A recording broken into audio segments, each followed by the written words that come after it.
Welcome, Moira Deeming, to the NatCon Australia podcast. Thank you for having me.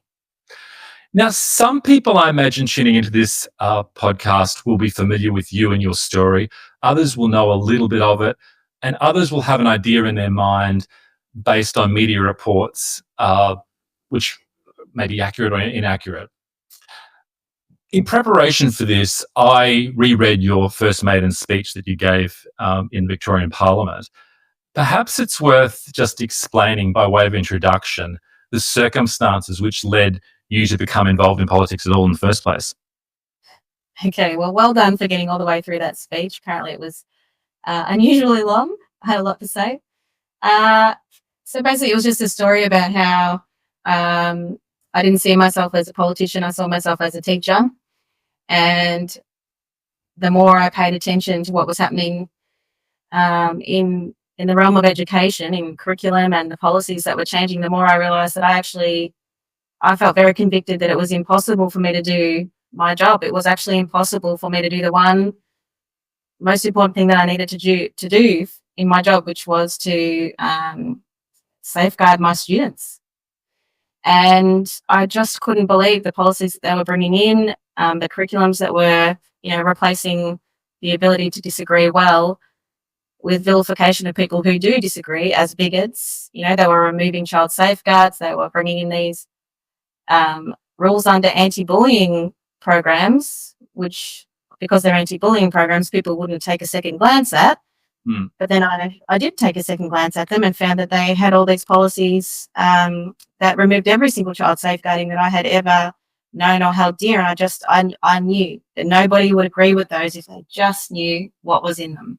Yeah, so many of these policies have such sweet-sounding labels, and until you actually dive into them, you don't realise how noxious they can be. Well, was there a particular tipping point where you decided as a teacher, hey, I've tried the best within the system. There has to be some sort of political change in order to really make change that I'm looking for? Yes, I think if I felt that I had really strong representation in my own party and everywhere really, that I would have been happy for someone else to go ahead and do what I was doing so that I could go back to being a teacher. But I just ended up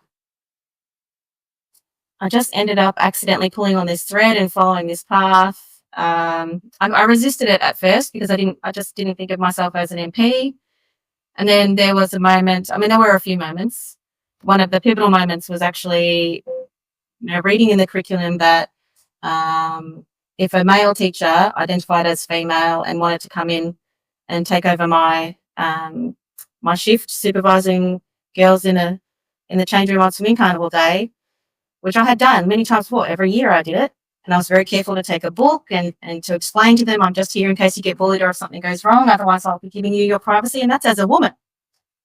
And I knew the girls wouldn't want me to let a male teacher in. They would beg me. They would have begged me, Mrs. Deeming, don't let him in. And I wouldn't have. Over my dead body would I have let a man in. And I knew from reading these policies that I would lose my job. And I thought, I can't even be a teacher now until this is fixed. And you did, and this is clear reading your speech, you did try to work within the system, right? You wrote the letters to the education bureaucrats, you wrote to the Victorian human rights bureaucrats, and there just was there's no meaningful change or even kind of acknowledgement that you had a point, right? No, in fact, they were very, very careful. And so I also got onto local government council during this period. And I would ask in private about these laws, because in public they were saying that's not true. Women have still got their own change rooms. And I would think, well, I'm not a lawyer. Maybe I've got this all wrong. This sense of relief. And then I would go and ask them in private. And no, I was not wrong, but they wouldn't put it on the record. They refused to put it on the record. So when I was a councillor, I persisted and pestered them and said, you need to put it in writing that none of these signs in Victoria mean anything. When you say female, male, and gender neutral, they all mean exactly the same thing. It's ridiculous and you are going to set women up, and Muslim women who I thought of in particular for swimming sessions and things like that, you're going to set them up for a terrible and unfair shock, and for possibly being prosecuted. Because one of the times that I was asking questions, the council lawyer wrote back and said, even asking a man who is in a change room, why are you here, or what are you doing here, could be incitement to discrimination. And they implied actually that me asking these questions live at council would get me complained about by council staff for incitement to discrimination. Well, again, the first reaction to most people when you do mention this stuff is just disbelief. They don't think it's going on. What do you think, though, is ultimately driving this gender agenda? All right, because it wasn't around when I was in school. There certainly wasn't. It wasn't even raised as an issue, and probably wasn't around when you were at school. And chatting to, psychiatrist friends, it wasn't really recognised as a topic until about, certainly past 2000, more like 2005, 2006, 2007. What do you think is the kind of emotional and political or other drivers behind this? I think for different groups, it's different things. There's obviously that cohort of people who are just confused, and actually when they hear transgender, what they're thinking about is intersex. Intersex being a biological condition who everybody on this planet has incredible compassion for, because that's very sad. But transgenderism is just giving everybody permission to identify however they like. And we all know that there is no such thing as a good man who ignores women's boundaries. There just is no such thing. Okay? So I don't understand why people are confused about why we would be very concerned about men who say, well, I don't care if you don't want me in your change rooms when you're trying to get in and out of your clothes. I don't care if you don't want to see my body naked. I don't care about those things, because normally we were allowed to care about those things, and we were allowed to call people who wanted to do those things certain names. We were allowed to attach those desires to certain criminal intent. But all of a sudden we were the bigots. And I just thought, this is demented. How am I, a hateful person? 6 months before I wasn't. I was just a woman who doesn't want males to flash me their genitalia. And I can still call the police if they do it outside a change room. But I just can't do it if they do it inside a change room. Is it just misguided empathy that's driving it, or is it on people that have taken advantage of that, or is it just, like you said, there are different groups that have different motivations. But there's obviously a group that are making money out of this. There's obviously a group who are making an incredible amount of money out of this. The puberty blocking drugs, when you look back through their history, Genevieve Buck, who runs the site Redix, she's done just incredible research. Actually, I feel heartbroken for her for the things that she has to read. It's actually been traumatic. But you go back through the history of these drugs, and they just sort of recycle drugs that they already know do harm. They've already tried them on, different cohorts, and they did harm, and they had to be withdrawn. And so they just sort of, I don't know why they keep getting re-released for a new condition when they keep on doing harm, other than money. And then there's just all kinds of different groups who profit or benefit in their own minds in different ways. So, for example, my problem with these laws is that without demonising men, without demonising people who have gender dysphoria, the fact is these laws, they legalise and empower and incentivise and protect predators. Okay, so regardless of transgenderism, regardless of any of that topic whatsoever at all, you're just removing all the boundaries and all the tools for which we had to prevent ourselves being attacked from predators. Before these laws, I'm so sorry, I don't know how to turn off the sound on one monitor and not that. Before we had these laws, I would have been able to call the police the minute a man stepped over the threshold into a change room, right? Now I have to wait until he puts his hands on me. Yeah, it's like a get out of jail card for people who are That's Well, unacceptable. there's still though a divide, right? I understand the weirdos who are taking advantage of this to do things that they always wanted to do and now claim they're a woman. I at least understand that motivation. Obviously, don't agree with it, but I get my head around why they see this as a loophole. What I struggle to understand is that there are there's a gender there's a big divide amongst, and it's intergenerational divide amongst some women. Typically, you get people that are from the left, like Germaine Greer and Martina Navratilova and J.K. Rowling, famously, who's been a champ, right? They're like, look, this is nonsense. How can anyone believe this nonsense? But then you get Emma Watson, also from the Harry Potter kind of associated with that franchise, who is, and she's representative of younger women. The polls I've seen, and you're a politician as well, shows that younger women do believe this stuff. They genuinely do believe it, that people can change their sex, or we shouldn't hold, the law shouldn't reflect that there are only two genders, and all of the other stuff. I mean, how do you explain that? I've got two responses to that. First of all is, as a society, we should not be led by what children believe or very, very young people, or, we are supposed to be guiding young people, not the other way around. And it's not to dismiss them, but, when I have watched, for example, if you've watched any of Billboard Chris's conversations or any of the innumerable conversations that people film with themselves having these discussions with young people at university or high school, or I already know that as a high school teacher, I had a few of these conversations asking the kids what they thought about. They are confused. And I know for a fact, I've been contacted by many, many families that their students, that their children, when as students in classrooms do feel coerced to be silent, they do feel that they're not allowed to say what they believe. There are a whole bunch of angry young women and boys out there too. And I do notice that they don't seem to find their way into the polls. And, in terms of, where are the Germaine Greers and things like that, they're all out there. I would say that there's this institutional capture through two means.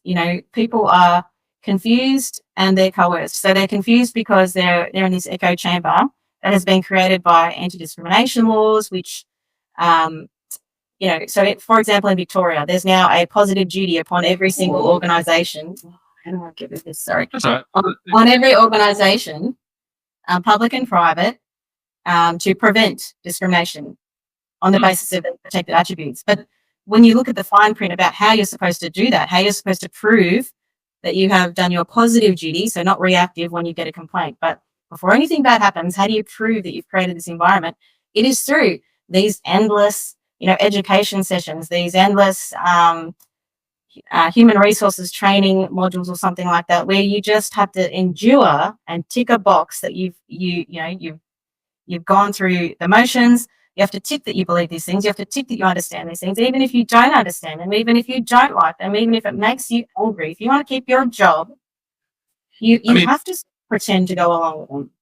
Yeah, I think those on the centre right are fond of saying that politics is downstream from the culture, and we need to change the culture, and then that will change the politics. And what they simply don't get is that if you change the law, you change the culture. Yes. You can dramatically change the culture. And this is borne out. And HR ladies and men, or whoever they are in charge of that, are obliged to take seriously legal risk. And so they react, and then they implement these policies at a departmental level or a private sector level. And so even if they privately don't believe it, then the law is the law. Yeah. You can't fight the law at that level. And I totally agree with you. I come from the left, and I find it amusing, actually, that there's no acknowledgement of the difference between laws that, especially in the right, because I think of us as the party that promotes freedom and reasonableness and balancing rights, rather than just having a wholesale open slather of, I don't know, vicious, a vicious meritocracy where it's like survival of the fittest and and like oppressive communistic socialism. I think of us as the reasonable centre, and laws can either match up and balance rights and culture can guide itself, or they can be oppressive. And the laws that we have are oppressing the genuine grassroots culture that we actually have. Nobody asked for these laws. People voted for gay marriage. They did not vote for women to suddenly not exist and for child safeguards to suddenly not exist. That was not what we bargained for. That was not the vote that we thought we were taking, you know? And but that's what we've been lumped with. And the idea of confusion, you know, it's that classic, you know, they're very good at lumping in one concept with another. So, you know, LGB, and then they lumped in T. And even the LGB community is saying, we don't want that T anymore. We don't want it. We don't know, like, this is, you know, because you're not allowed to be homosexual anymore. I find this, you know, again, another layer of the gaslighting and the absurdity, which is actually, you know, political oppression. You know, this gaslighting is very serious for it to be legal. But you can't be homosexual because that is based on a biological attraction based on sex. And if sex isn't allowed to be a basis for categorizing anything anymore, then you can't even be homosexual. You have to be gender attracted. Or you have to reject the idea of biological sex, and you have to categorize men as women and women as men, which none of it makes sense. That's right. I mean, there've certainly been some very brave men and women from the same-sex attracted community who recognise the dangers of this and have spoken out. Although not all, you know, there's plenty of within that community who do support this. So within, you know, you're a member of the Liberal Party, although you do come from I recognise some similarities in your history to my own, you know, old Catholic Labor who eventually moved to... But I think I have a reasonable sort of idea of what Liberal Party members think, both in Queensland and in Victoria and Australia-wide. And I would say that, look, 90% of those at least would agree with you, right? Yes. So why do you think, and I actually think a lot of the elected representatives agree with you as well, but why don't they have the courage to just speak? That's been what's stopping them? Yeah, I've been really thinking hard about this one for a long time, because the amount of people who come and tell me that they agree with me in secret is staggering. And these are elected reps, right? Yeah. Yes, and the MPs. I've been on both sides, Labor MPs, Greens MPs. You wouldn't believe it. Now the things that I've got, you wouldn't believe it. It's amazing. I actually really am grateful that they've been honest with me like that when they're from other parties. So this fight is going on in every party. That's the one thing. The other thing that I would like to get across, they like to make it sound as though this is an issue in right-wing parties because it's such a right-wing view, which is absurd, of course. Biological reality is not the purview of any one political leaning. And, you know, parents, women, lesbians, gay men, ordinary people everywhere in all parties are just outraged at this, obviously. And so the battle's going on. You just can't see it in the other parties, but it's there. In our party, in the Liberal Party, the thing that I've noticed that I think is different is that when we have a disagreement, or if there's a hot topic that we don't quite know how to deal with, or we've tried to deal with in the past and it didn't quite work, and so they never want to touch it again. They just never want to touch it again, even though in the background momentum's building for support for that original position that they took. It's like they give up early. The left never give up. They take 1 millimetre, you can push them back a kilometre and keep coming. Like that is the attitude that we need. And also they get organised. So I've noticed, and this is my point of view, I can't prove this, but I feel as though to mount any kind of a campaign, you need to get organised and you need to agree on your messaging and things like that. And I don't think that our party has had a serious conversation about this issue, or even about something like abortion. So they say, "Oh, we've got freedom of conscience." I'm like, that's great, but what are we actually going to say? Because I keep seeing factions, like, you know, there'll be one faction that'll say something about it, and the other faction will feel like they have to pop up and say, "No, we're not going to talk about that. That's not a topic we're going to talk about." And I just think we needed to have a discussion privately inside and say, right, we've got people who are pro and against. We don't know to what extent. We don't even know what these pro-lifers would even be willing to support. They might not be as extreme as, you know, I'm imagining, or who knows. But there's no actual internal conversation where we're hashing it out and saying, look, this is going to be our line together. I don't want to see anybody popping up in a newspaper saying, you know, like attacking our own members. We constantly do that, and I do not see that from Labor. But we constantly do that. Because we're not coordinating inside, we're not planning, we're not agreeing on things, because, we've got a shadow cabinet and they get to agree on all the policies and things. And it's like, what about the members? And what about the rest of the MPs? Mm. And there's something I've reflected on this too. The DNA of Labor stresses solidarity, but it also, because they came from like union background, they're up for a fight, right?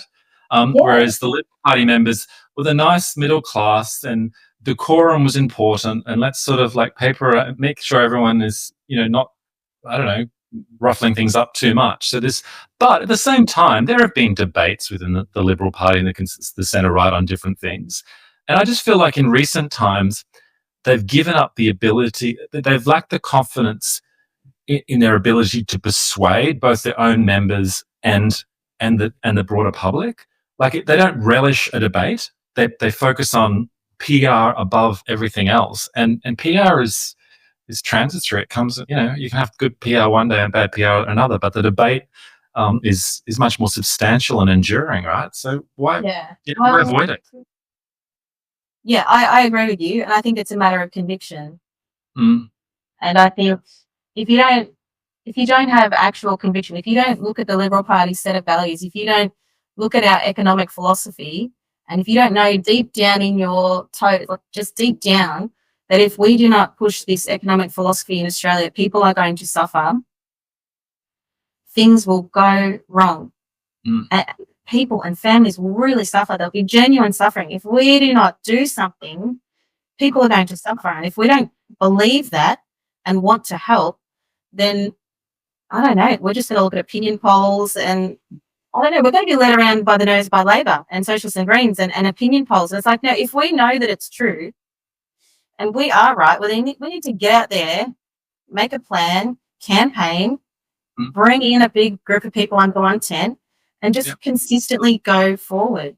But also, I do see some pretty good focused fighting sometimes. Like, I was really shocked at how I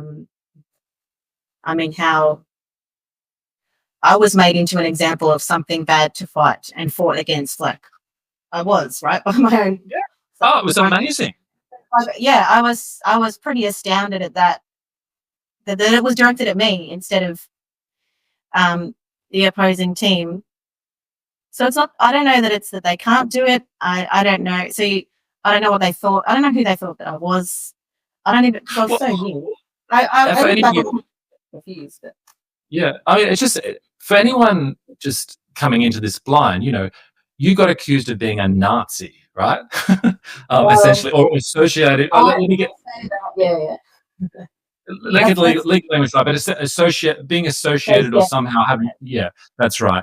So you don't seem like a Nazi. Doesn't. I mean, and yet they just that was a line that Dan Andrews, the former premier, kind of ran and used it as a basis for attacking the other side. But the Liberal Party kind of just accepted that argument might be true, and then went into damage control mode. Is that what happened? I mean, is that? I mean, I'm not. I can't actually ever get into their minds.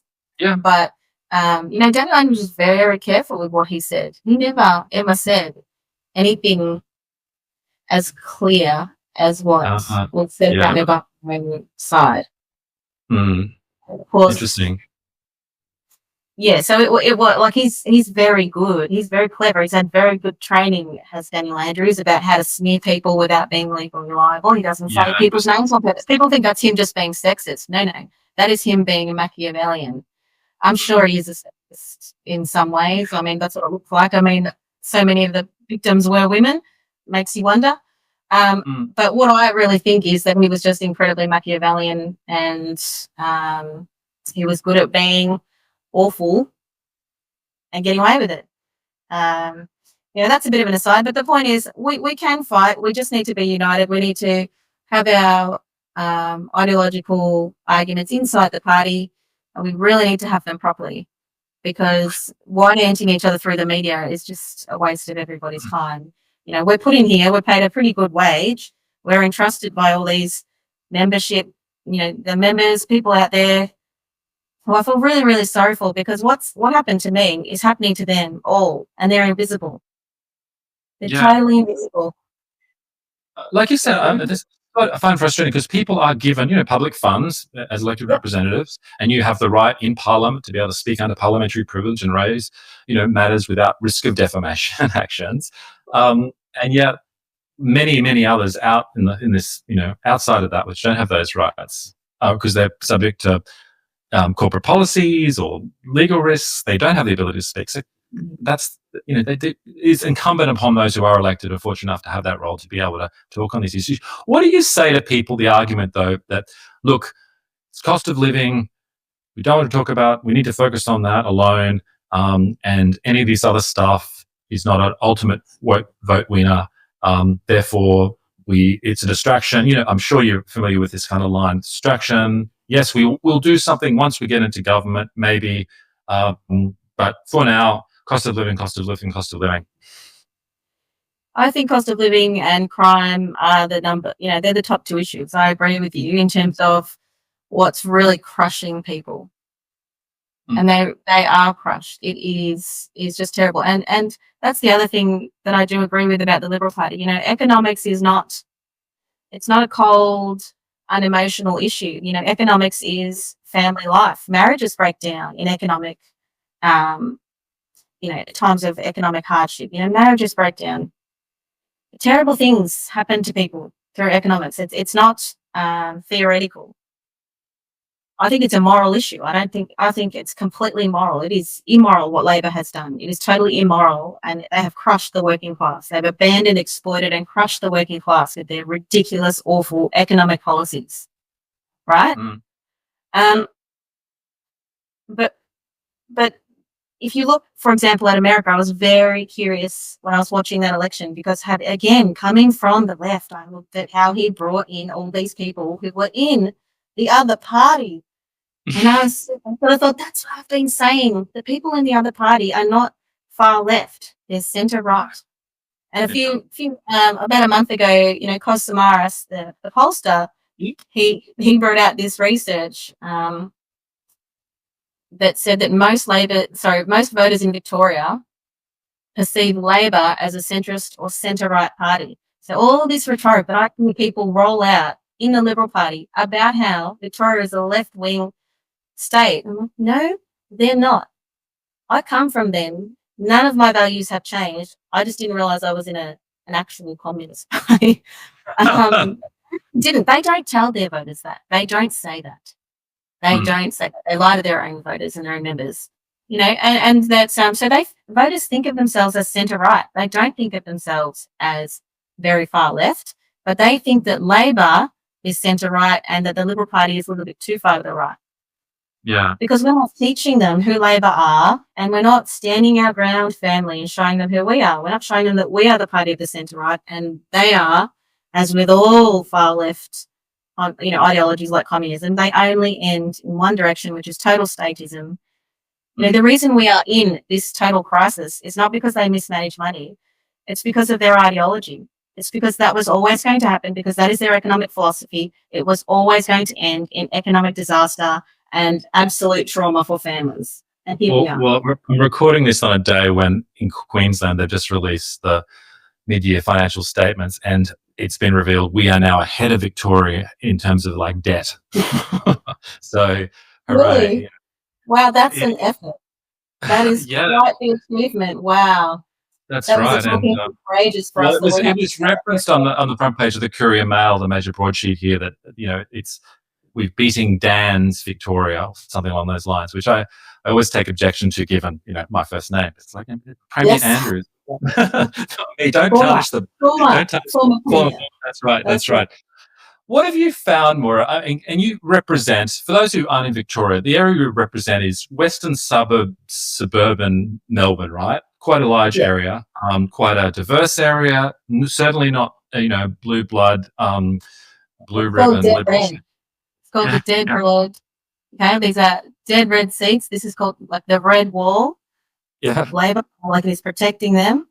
And they're good people. They're really good people. They love their families. They work really, really hard. They want a better future for their children and sacrifice for their children. They're all about children and community. They're just trying to get through their family life. This cohort is exactly like me, around about my age. They've got kids like me.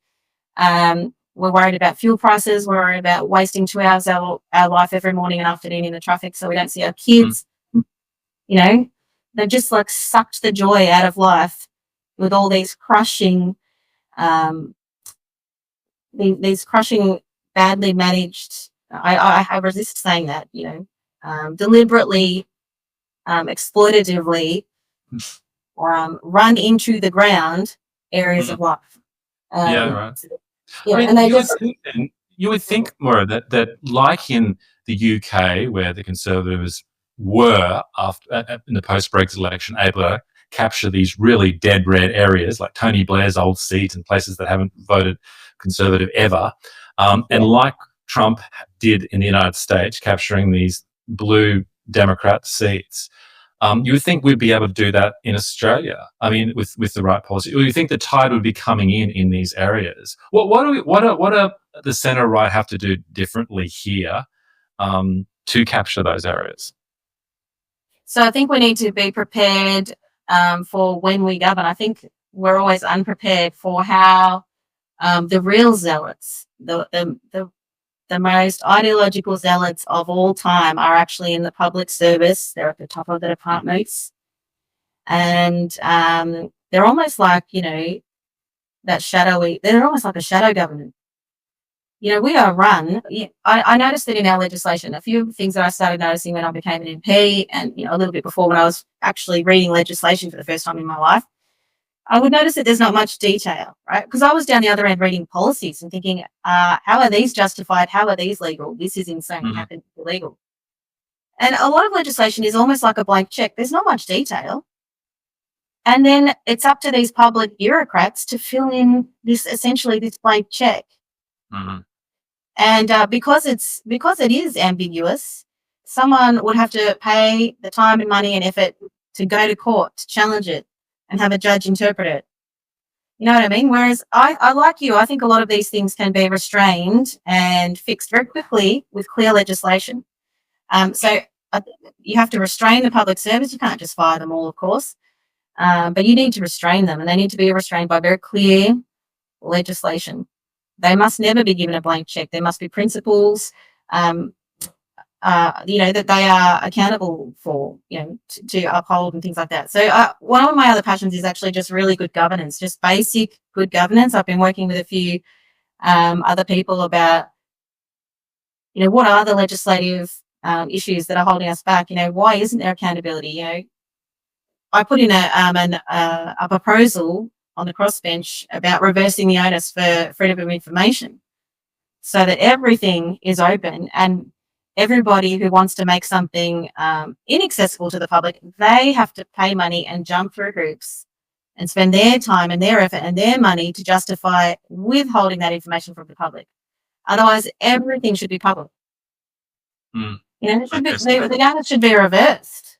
Whereas I won't even bore you with the unbelievable amount of power all these public departments and the government has to just say, well, we've decided we don't want to give that information. It's the same. Obviously, it's the same in Queensland, and probably more so at the federal level as well.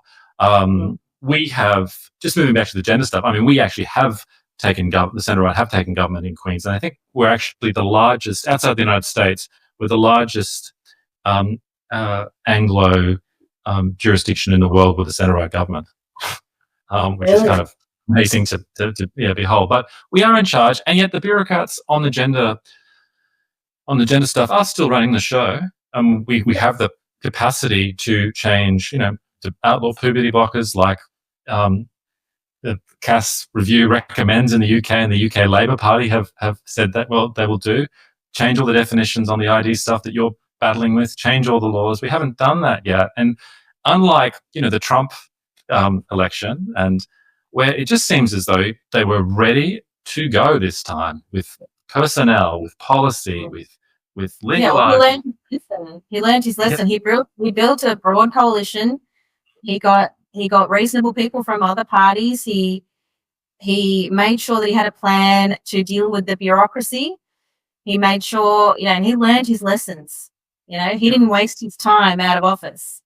And I think that's fantastic because, like I said, it takes planning. I think we haven't been doing the planning. We've been having this emotional reaction. We've been getting scared of the polls. We've been getting scared.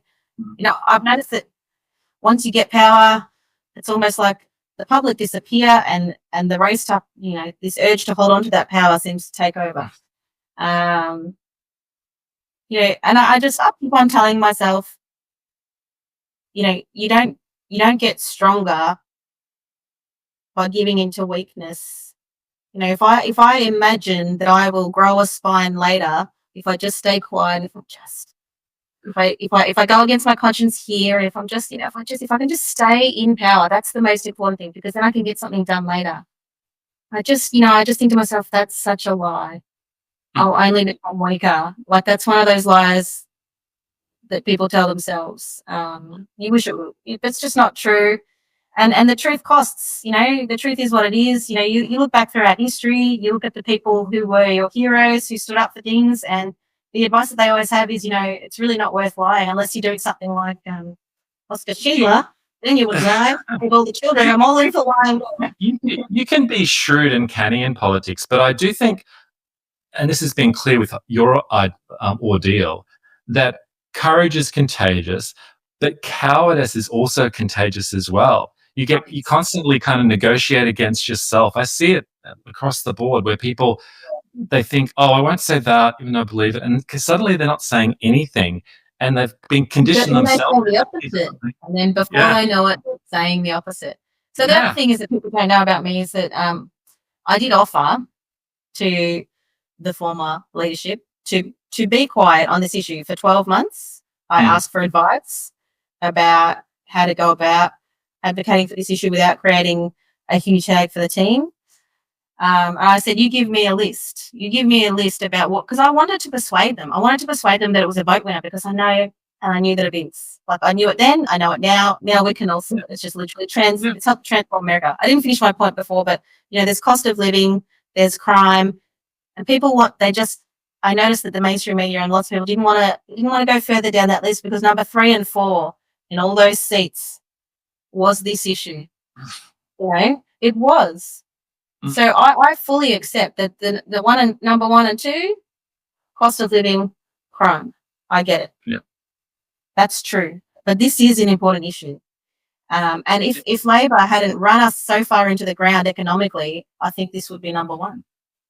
That's what I mean, you can walk and chew gum at the same time, as the old expression goes. You can see that. And so I wanted to persuade them. I was, tell me what you would need to feel confident in running a campaign. I will go out and I'll fundraise. I'll do research. Name it. No caveats. Give me your list. And I'll go away and I'll quietly work on that for 12 months, because I get it. I get it that you have to run a soft campaign. I get it that you have to bring in a coalition of people. You have to be prepared. Counter narratives. You have to get buy-in from the team. I'm all on board with that. So like, I get it about being canny. Like, I've spent, before I got into Parliament, I spent the 10, 15 years before that networking around with LGBT groups, with people on the left, like just quietly offering help where I could, building up relationships. And then when I was thrown, to the wolves, they came out for me, which was so beautiful, and I was so grateful to them, because it did cost them. It did cost them to stand up for me. Yeah. No, it's very interesting who does stand up when the chips are down. And some people disappoint you, some people impress you. What do you think generally about what has gone wrong in Victoria? Because it used to be, the famous jewel in the crown of the Liberal Party, and now it's called a Massachusetts, by the but of the South. So what explains that? I mean, is it simply poor performance, or are there other factors at play which have led in this direction? Yeah. Like, coming from Labor, the whole time I've been listening to the Liberal Party say, and people like Close Samaras, before he released his research contradicting himself, Now, listen to people say that, Victoria is the most progressive state. They're progressive in Victoria. They don't want your type in Victoria. I was thinking, the group that you're talking about raised me. They taught me how to campaign. I am literally their creation. I have all the values that they have. I know how their machine works. I think about political campaigning the way they taught me to. And the Liberal Party is believing one of Labor's campaign lies about how we're so progressive, because I was like, they're not. They're literally mums and dads, tradies, workers. The only group of them that aren't are these very high up hoity-toity union bosses who are the equivalent of the Canberra bubble. And we all saw how the Canberra bubble didn't represent the rest of Australia in the in the voice vote. So, I mean, that's what I think. I listened to that and I'm like, but that was just one of their lines. That was just a classic, hilarious line by Labor, which then the Liberal Party picked up and started regurgitating all by themselves. I read somewhere that almost now 50% or close to it members of the Victorian Liberal Party live in the seat of Kooyong, which is now represented by a teal. I don't know whether that's true or not. I think it'll be something like that. It's similar in other capital cities of Australia. The donors, the Liberal Party, old-time Liberal Party members, the branch network all exist in the inner city still, compared to the outer city, which is where supposedly the tide comes in. And it's a different culture, right? They do go to work at BHP. They do hang out with teal types, and they do talk, they talk in a very different way to the outer suburbs and regional towns in Australia. And I'm with you. I just think, I grew up in regional towns. I just think that that gender issue is actually an enormous vulnerability for Labor in those seats, because I don't think that's what they might think that in inner cities. I don't think that's what they think in the outer burbs. Right? I've had an interesting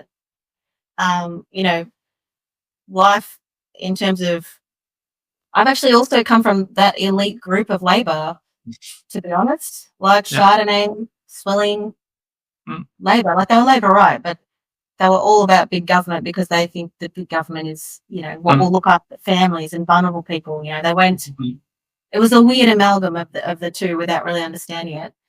And, they're feminists. All right. The minute this came out, I was like, oh, that's not going to last. The most politically savage, the most organized, the most relentless group of people in Labor are the women, and strongest union is like the nursing union. Apart from the building unions, like it's the nurses. All right. And they are not going to put up with that. In fact, a lot of them, a little bit, no offense, are a little bit, they don't like men, But there's a little bit of that. They're not going to put up with what, Moira? They're not going to put up with the. They're not going to put up with being told by men anybody, that men can do whatever they like, that men can come in, that as a nurse, that they can be, as a patient, that their patients have to put up with a male nurse doing, I don't know, an intimate examination on them. Like they love people, they're good people. They love their patients, like teachers love our students. Like we have safeguarding, we're nurturers, right? But also the unionists, they're feminists. Like they always talk about the patriarchy. I grew up hearing about the patriarchy. And I was like, I never believed in the patriarchy, to be brutally honest, until this transgender issue. Because I was like, why is this man's opinion and his desire to feel welcome in public and to participate more important than all these women? Why? But is it really the guys that, because like I said before with the Emma Watson and the young people example, it always strikes me that and the polls that I've seen say that men in the broad, both young and old, just aren't really buying the gender stuff. But the big cohort that do, for example, are the younger women predominantly. But we had a minister for women in Queensland, Shannon Fentiman, who you may have heard of, who couldn't find it, right? So she would proudly, walk around, I'm feminist, this, feminist, that. I mean, and I think at one level she does believe that nonsense and is committed to it, and thinks anyone who disagrees with you and others is, some sort of like beyond the pale crazy. So, and I'm sure there'll be people in the Nurses Union of Victoria not unlike her, right? Yeah. I've just got the impression that in Labor, because they've abandoned meritocracy to a certain extent with their gender quotas, that they've got a whole bunch of tokenistic females who got all the way there by doing exactly what, just regurgitating whatever they're told to regurgitate. Why do you I think, don't know how they do their mental gymnastics. I do agree with you, but what I'm saying about with the men is that the ones who don't agree with this, so there's this huge cohort that don't. And when I say, bow down to what men want, I'm talking about those men who have demanded access. Oh yeah, those the weirdos, yeah. Or even, I do agree that there's such a thing as gender dysphoria. Like I feel that there's a whole bunch of generic gay men who are very confused, and you see them in grief after they've had these surgeries. Like it's heartbreaking. These poor guys. Yeah. Anyway, so like this is what I mean about there's all these different groups. There's all sorts of different things going on. But just in terms of campaigning, I saw right from the beginning that feminists eventually would work out that this is prioritising men's desires over females' desires, and they do not, as a rule, really do that. Like, rightly or wrongly, I just thought, none of the feminists I know are going to roll over and let that happen. That's just like that's. But why haven't, I don't know, Mamma Mia being an ally for you, or the the Women's Forum? I know there are a lot that have. But there are plenty that haven't, right? Like, I think it's government funding. I think it comes back to the way that in Victoria, this is the other point. So, at its base, we're centre right. However, like we said, they have created this top-down culture. They pushed it down all the way down to the grassroots using legislation, coercive, punitive legislation, creating and paying for all these positions to create this echo chamber where everyone says the same thing. And if you don't tick these boxes, you literally don't qualify for government funding. You literally are at risk of losing your license. There are schools that are at risk of losing their license to operate as a school because they do not want to put up, even religious schools, there's no religious caveat. People don't know that. And it shouldn't be a religious freedom to believe in a biological reality. That's ridiculous. So I'm not going down that path. I don't think they need a special right and that no one else gets to believe in biological reality. But you can lose your license. You think about in COVID, the same thing happened. There were doctors losing their licenses who just genuinely just using all of their expertise, they just thought, I don't agree with this. I don't think on my at the basis of my conscience that I can promote this. They lost their licenses. It's extraordinary. It's a very powerful tool that they have to silence the professional association. I mean, your friend of mine, Gillian Spencer, stood down still now, almost like 18 whatever months later, for simply having a genuine, conscientious, scientific objection to the stuff that she saw in that clinic. And she is not a culture warrior from Central Casting. She is just a. I wasn't a culture warrior before this. I was just a random teacher. I had I didn't run my views in my classroom. I didn't. No, but they didn't know they knew if they asked. I was very gentle, and I always checked with my kids. Who do you think I vote for? They never knew. Yeah. Until I ran. Yeah. In the UK? I mean, the US now with the new president are just turning tables on this sort of stuff. It's going to, and that will have an influence. Executive order day one, men can't be women, women can't be men. I mean, it's just glorious to see it in print, in writing, right? Isn't it? It's sort of unbelievable. Who knew politics could do that? Who knew, you could actually. No, don't give up. Stop giving up. Keep going. Yeah. I found the guys in the UK, women in particular, have been very effective under similar legal regime that we have in Victoria and Australia at making the case and getting through. Is that the case? Are they better than we are? And what have they done that women in Australia haven't been able to do as effectively yet? So I went on my tour of Turf Island back when I was first expelled, and that was literally what I wanted to find out. How come they have been so successful in the UK? And I did some more research afterwards in America, and basically in the UK, their laws are challenged all the time. So they have a bunch of left-wing lawyers who pro bono take cases all the way through. So they crowdfund it or they get someone to fund it. We don't have we just don't seem to have that kind of infrastructure or ecosystem. pattern. Well, it's like a pattern of behaviour. They know that you challenge it immediately through the law. Yeah. Just challenge immediately. You challenge that in the law. Whereas even me, right? I could probably have challenged these laws as a teacher through the law and said, you are putting me in a position where I have to lie to parents, and it should be and without a court order, which I still to this day think that's surely illegal. Surely I've been informed in the law. But I didn't think of that at the time. I went slowly. I wrote to my MPs, I wrote articles, but they go straight to the law. I got a scholarship in law. I should have finished my law degree. But they do lawfare. We do not do lawfare. We need to do lawfare.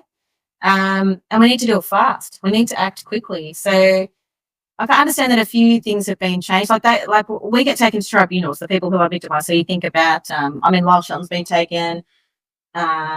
We have some lawfare here, and we have the Tickle v. Giggle. Our judges, this is right. So yeah. We have Gillian who's taking her cases, and that it's an effective tool, I think, speaking as a lawyer, but it's just one tool. And needs to be kind of multifaceted because and I think they have better laws over there too. So they were able to appeal to different things. So, for example, the anti-vilification legislation is coming up in Victoria, and I was still on the crossbench, and I was getting all of my, I was basically going to have a series of amendments that I was going to put forward. I haven't discussed it with the party yet. That's sort of been paused.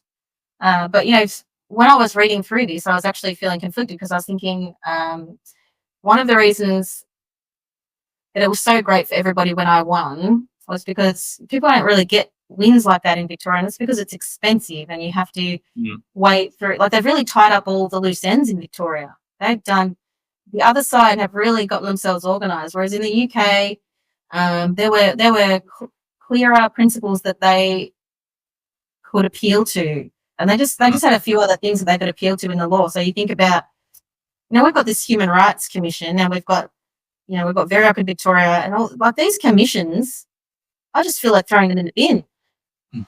Well, I don't even know why they're involved. Get out of the way. I want a real court with real law, and that's all I want. Well, the biggest travesty was the Human Rights Commission appearing at amicus curiae in the Giggle v. Tickle case, arguing against them. I mean, what are you on? Why do you exist? Why are you here? With taxpayer-funded dollars interfering in a case. I just feel that it's incredibly odd and biased, and like that's my taxpayer-funded dollars advocating for something that I don't agree with. I don't know. I just don't like. The more I look into tribunals and things like that, and commissions, the more I am very sus about it. But also, when I was reading this anti-vilification legislation, I thought I was vilified. And I look at this law and I think I don't want other people to be vilified. And so I have a real sympathy for it because it's almost like the most sympathetic thing I could say about it is if I wanted to look at it, like in the best light that I'm able to look at it, it's making, it seems to be an attempt to make defending yourself against defamation cheaper.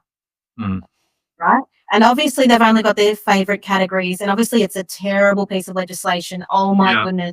Got the word probably in it a few times. I'm like, I don't want a piece of legislation with the word probably in it. No, thank you. I'll get to whatever we're doing, let's be clear. Again, because I look at that and I'm like, that's that blank check for those crazy public servants and those judges who can interpret it however they want. I don't want any of that. So look, it was very expensive. Like my legal bills are like $3 million. If it wasn't for extremely generous people, I just would not have had a chance to clear my name. My children would be forever smeared as being the daughter of basically a Nazi. I would never have court again if they ruined my political career. I still wouldn't have been able to go and teach. I mean, it was just going to ruin my whole life, and it does happen to people elsewhere. They're not pathetic and worthless for not standing up to this. All these people, like they're going to lose and have no avenue of justice. They're totally oppressed. And so that's Yeah. why they loved seeing that I won. But it was so expensive. I remember the moment that I got the next tranche of money, or the bill, I think, and the money to pay it from, like on loan from this lovely man.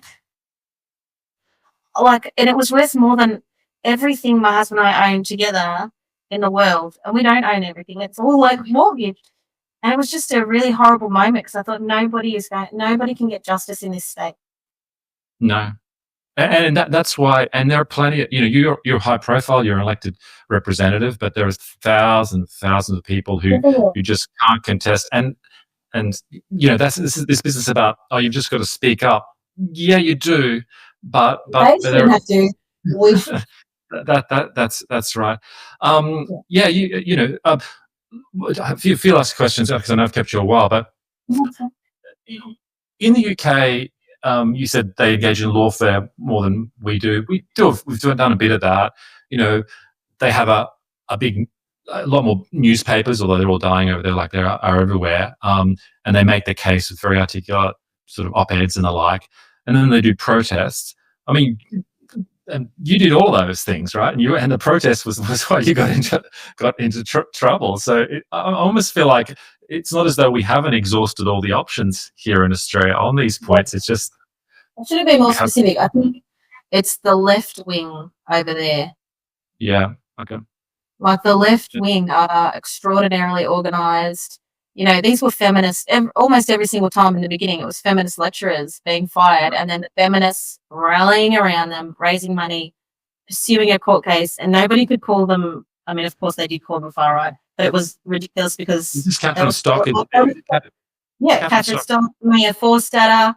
I mean, their lawyers were like, like famous lesbian left-wing lawyers. Like these are phenomenally, irrefutably left-wing women, right? Yeah. And in Australia, I think the Labor Party has really gone far further in silencing dissent. They've been far more captured, I think. I mean, I can't be sure. I don't. This is just me trying to look from the outside, but they're very good at getting organised. This issue would die tomorrow if Julia Gillard, our Prime Minister, first female Prime Minister, got up and said, "Hey, I've had to think about it all, and these laws are crazy. I fully understand the full import of inserting gender into this, the discrimination laws in Parliament. We really need to rethink this." Because then there'd be all the rusted-on types would be, "Hey, Julia, we need to think about it. The air's changing. It's let's do this, right?" But it hasn't happened. We're waiting for the kind of for that great misogyny speech, Mark II, to come out and explain why this needs to change. It hasn't happened. Final question, Moira.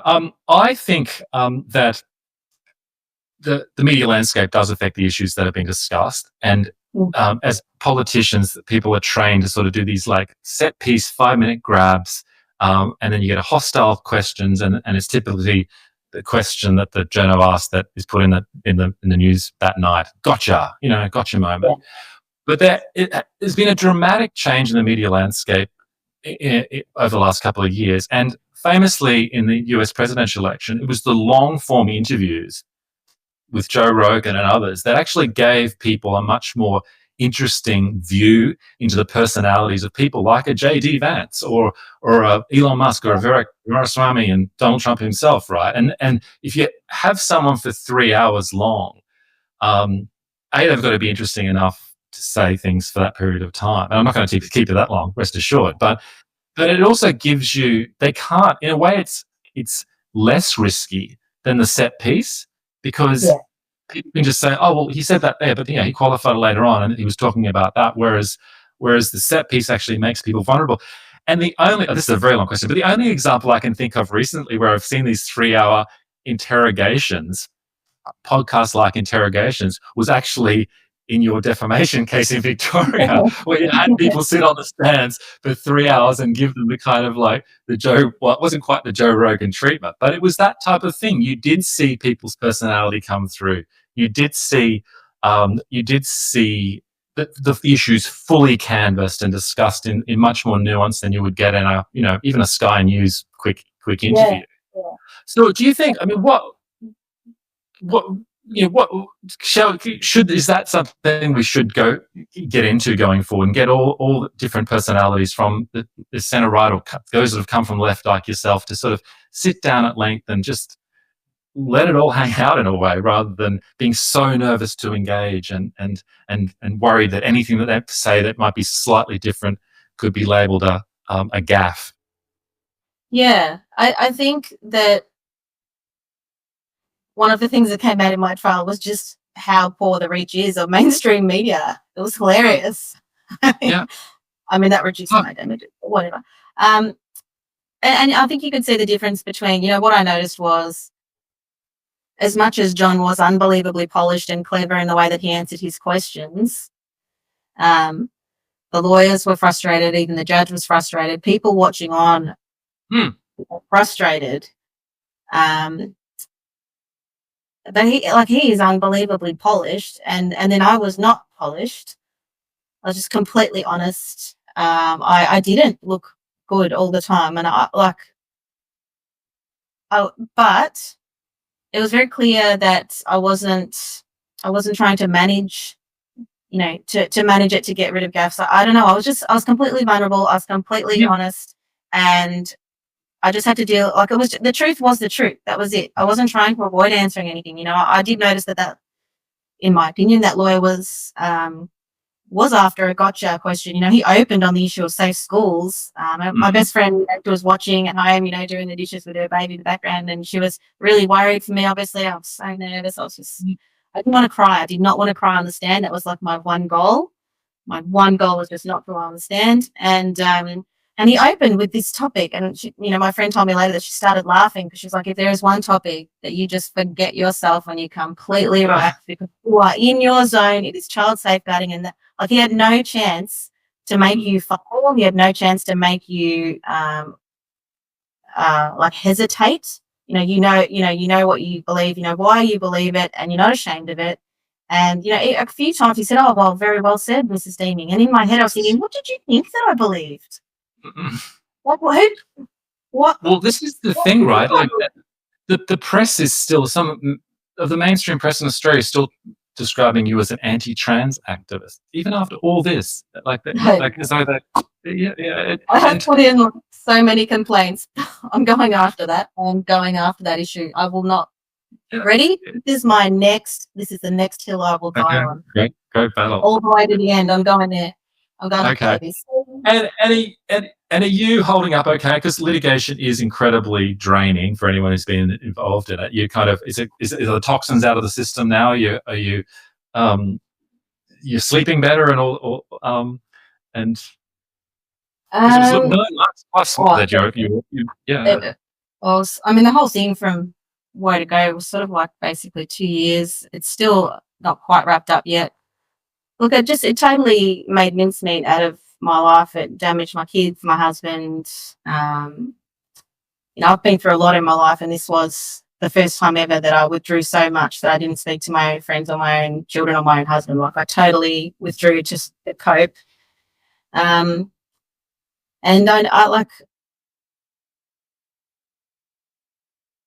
I don't regret it.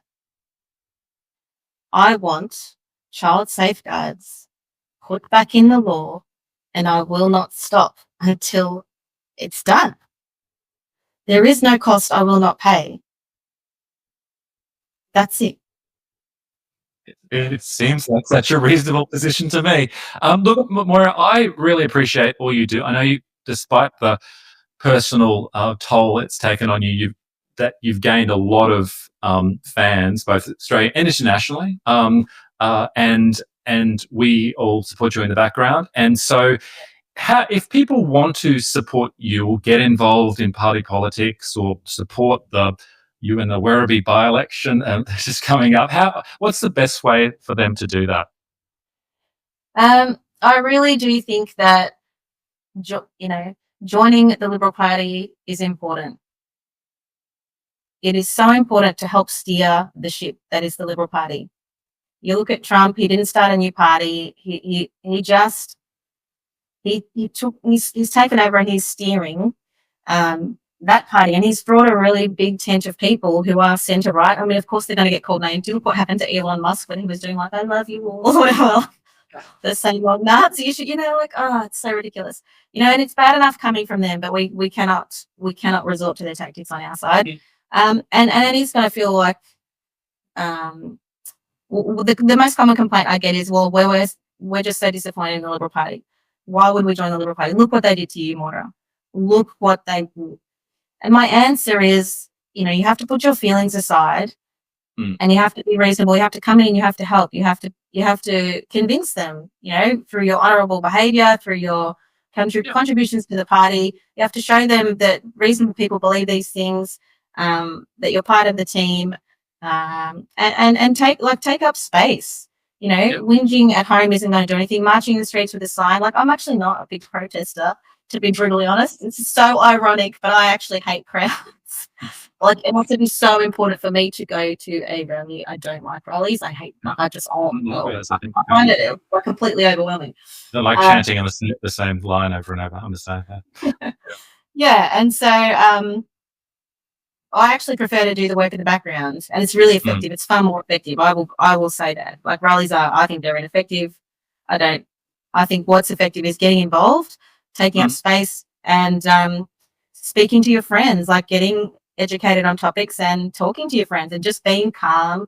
The most effective thing that I've ever done is just never overreacting to people having the wrong idea about me. As much as I just took my leader, to court, I mean, that was just proper defamation. I was not going to be able to feed my children. It's a totally different issue, it's just, it's going to be. Politics isn't beanbag, but you can't slander someone. That's the difference. No, especially with something that's actually going to remove my ability to pay off my mortgage. I was never going to teach it. I mean, all he had to do was say he was not correct, but whatever, he didn't do that. So,